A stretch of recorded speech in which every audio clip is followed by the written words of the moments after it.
صدای مرا از میان خاک و خون و خاکستر میشنوید.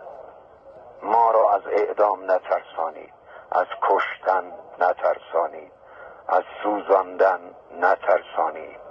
ما را سال هاست که کشته اید، سوزانده اید. این ما سال هاست که با مرگ، با خون، با آتش خو گرفته ایم. این ما سال هاست که مرگ خود را در مشت می فشریم. شما برای غارت هرچه بیشتر ما چاره‌ای جز کشتن و سوزاندن ما نداشته و ندارید و ما برای فروپاشی شما چاره‌ای جز تن سپردن به مرگ و آتش نداریم. پس بکشید ما را، بسوزانید ما را، اما همزمان به خاکستر ما نیک بنگرید که از میان خاکستر ما جوانهایی سر بر می آورند که زبانشان زبان دیگری است و شما با همه یال و کوپالتان نه که درکی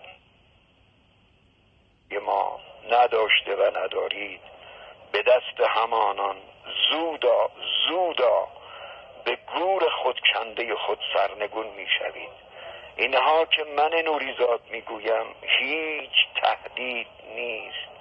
صدای مرا از میان خاک و خون و خاکستر می شنوید. ما سوختگان به جایی رسیده ایم که ترس از ما می ترسد. باور ندارید؟